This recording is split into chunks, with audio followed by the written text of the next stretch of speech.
Mga kababoy, kung napanood mo ang video na to, please follow, like, and share para sa karagdagang kaalaman kung paano magbababoy. Maraming salamat po.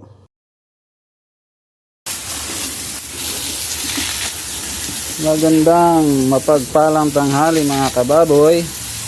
So, dahil mainit ang panahon, tuwing alas 10, pinapapaliguan natin yung mga alagaan nating baboy. Ano ba ang purpose ng pagpapaligo ng ating mga baboy?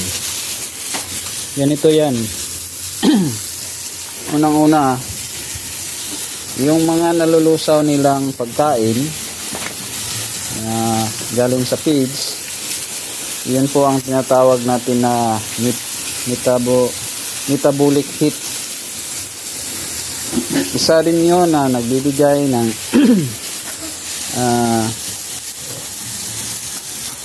init sa kanilang katawan, plus yung outside weather natin na mainit rin, kaya kailangan natin silang papaliguan para iwas heat stroke sa ating mga alagang baboy.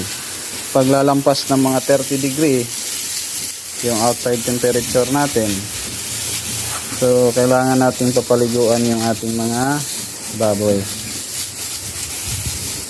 para sa ganon magiging normalize yung temperature ng katawan nila, at higit sa lahat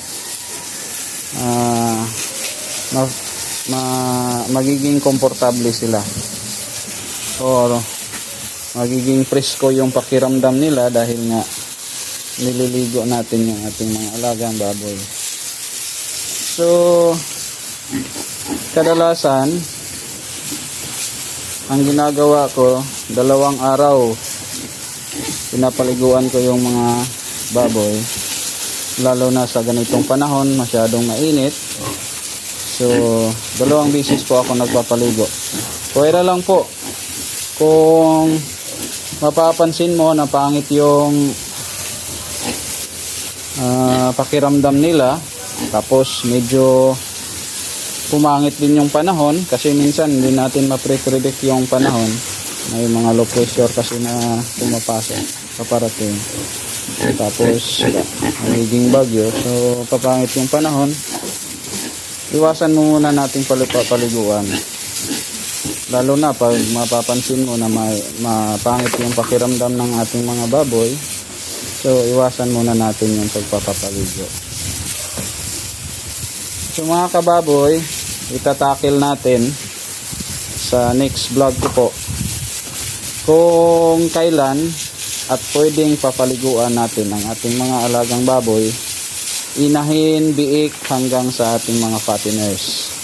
So abangan nyo po niyan, i-upload natin at gagawa natin ng vlog para naman po makapagbigay ng karagdagang idea para sa mga nagbababoy, kung ito ba ay nakakatulong o hindi sa ating negosyong pagbababoy. So yun lang po muna sa ngayon mga kababoy.